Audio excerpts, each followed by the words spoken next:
E a gente segue falando sobre saúde, que é hora de atender ao pedido dos nossos telespectadores. A sugestão é falar sobre candidíase. A infecção é mais famosa por afetar os órgãos genitais femininos, mas pode aparecer em outras regiões do corpo, de homens inclusive, como pele, unhas, garganta, boca e corrente sanguínea. A médica ginecologista, a doutora Elis Biazuzzi, é a nossa convidada para tirar todas as nossas dúvidas, as que já vieram e as que ainda estão por vir. Pode ir participando com a gente, 984052073. Eu não vou falar o nome de quem quiser falar, pode falar, mas eu prefiro nem falar o nome de quem participar. Mande a pergunta, eu leio aqui, a doutora responde, você vai saber com quem a gente está falando. Doutora, obrigada por ter vindo mais uma vez, né? Feliz Ano Novo. O pessoal da produção rica, eu tô falando Feliz Ano Novo ainda, mas quando a gente não vê a pessoa, né? É verdade, obrigada, igualmente. Olha só, vamos começar explicando o que é candidíase, né? Eu falei que é uma infecção, mas assim, como que ela surge, quais são as causas, como é que funciona? Então, a candidíase vulvovaginal é uma infecção na região genital causada por um fungo que se chama cândida, tá? A cândida apresenta várias espécies, a mais comum é a cândida albicans, que é a mais documentada. E as pacientes que têm candidíase de repetição, que já são resistentes a vários medicamentos, têm outras espécies, subespécies da cândida, né? Ela é uma infecção muito ruim para a pessoa, porque ela causa sintomas inflamatórios, né? Então, a vagina e a vulva, que é a parte externa, ficam inflamadas, edemaciadas, avermelhadas, parece um calor local, né? E é produzida uma secreção em maior quantidade, tipo um leite talhado. Mas muitas vezes também pode ser amarela, esverdeada. As pessoas confundem com corrimento, doutora? Isso, um corrimento. Isso, exatamente.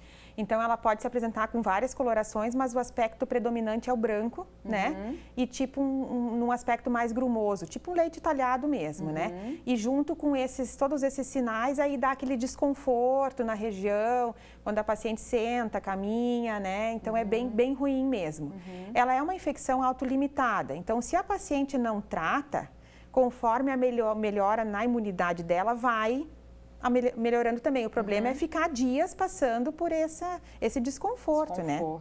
Ó, já tem participação aqui. Eu não vou falar o nome, mas se quiser depois avisa que eu falo que ela já se identificou. Ela disse que adora o programa e que em relação à candidíase é normal em gestantes. E até quantas vezes? Né? E ela manda um abraço pra gente, está agradecendo, que é um ótimo assunto. Obrigada pela participação. Obrigada. Uma excelente pergunta. Em gestantes ela é muito mais frequente porque a imunidade da gestante está mais baixa. E até acontece às vezes na gravidez de nunca sarar e ter a cândida constantemente todos os dias até nascer o bebê. Aí nasce o bebê, é uma coisa impressionante, assim, tipo, nasceu, melhorou. Né? E não tem o que fazer, doutor? Ou tem um tratamentinho para tirar, para a gestante não ter mais esse desconforto ainda? Tem, né? sim. Os comprimidos são contraindicados na gestação, mas a gente pode usar pomadas e tem uma gama de pomadas que a gente pode utilizar para aliviar os sintomas, algumas associadas a corticoide, que também melhoram esses sintomas inflamatórios, né? Mas tem sim, só que aí tem que ter um pouquinho de paciência para estar sempre aplicando, né? Quando volta. E tem algum risco para o bebê nesse caso? Nenhum risco, porque a cândida é um fungo restrito à vagina, não sobe para o útero, tá? Então, nenhum risco. Não precisa ter essa preocupação. Mais participações sobre candidíase recorrente, principalmente por unidade baixa da pessoa. Ela está perguntando se tem cura e está aguardando a resposta aqui. Obrigada pela participação também. Então, a candidíase tem vários fatores que propiciam o surgimento dela. A cândida é um fungo que está na nossa flora, geralmente, em quantidades bem baixas. Quando a gente se estressa, usa alguns antibióticos, passa por um período de imunidade mais baixa, esse fungo se reproduz e causa os sintomas. E em algumas mulheres isso é recorrente, né? 4, 5 vezes num ano ou uma vez por mês, enfim, cada uma de uma forma.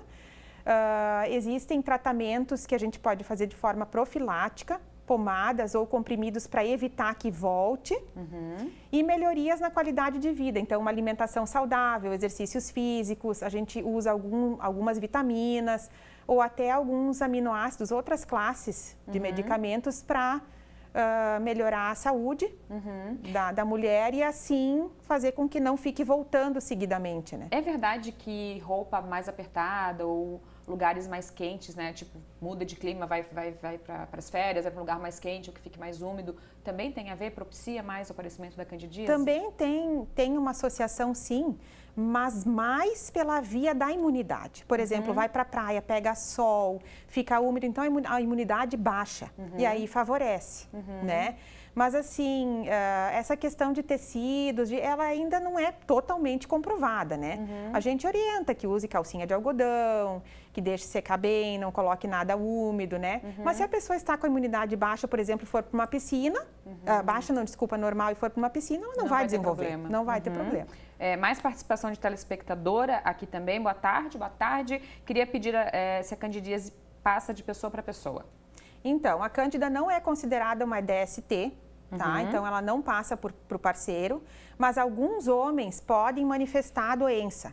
Principalmente o parceiro que tiver com uma imunidade mais baixa também, né? Ou que tiver um pouco mais de pele, né? No pênis, ou ficar mais úmida a região, pode desenvolver. Mas não é que a parceira vai passar para ele, né? Ele mesmo vai desenvolver. E às vezes isso acontece de forma concomitante. Então, os pacientes acham que um passou para o outro e na verdade não acontece, né?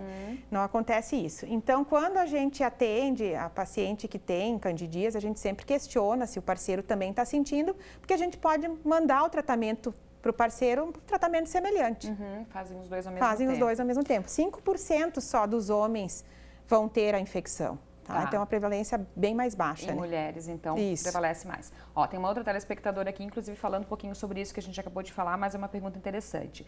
Já fiz muitos tratamentos para isso e até hoje não resolveu. Eu uso absorvente, eu troco de calcinhas várias vezes ao dia. Me sinto muito mal com meu esposo. Eu não entendi a frase. Coça muito, bastante desconforto ao ter relação sexual. O que eu devo fazer? Tinha uma das perguntas que eu tinha anotado para fazer, que ainda se realmente pode atrapalhar ou não na relação sexual. Isso é algo que eu esqueci de comentar, mas um dos sintomas da cândida é a dor na relação. Principalmente uma dor na entrada da vagina, ao longo do trajeto ali da relação na vagina, porque está tudo assim machucado, digamos, né, entre aspas. Criam-se umas microfissuras, uns cortezinhos e isso tudo dói muito, né? Então, é uma das queixas frequentes. Daí ela pergunta, né? O que pode fazer, aqui como ela já começou a pergunta dizendo que já fez todos os tipos de tratamentos e não resolveu. O que eu oriento? Eu acho que esse caso é um caso para ir em consulta com o ginecologista, tá? Você deve relatar todo o teu histórico, o médico vai coletar as informações, vai te examinar e tem como proposta fazer uma prevenção por 6 meses. Usar medicações por 6 meses com foco para a cândida e com foco para a imunidade, né? E usar meio contínuo, assim. E melhorar os hábitos de vida. Eu acho que tem sim como resolver. Gente, tem mais 50 perguntas aqui, mas dá tempo de participar ainda. 98405-2073. Intervalo bem rapidinho, ver mais, já volta, não sai daí.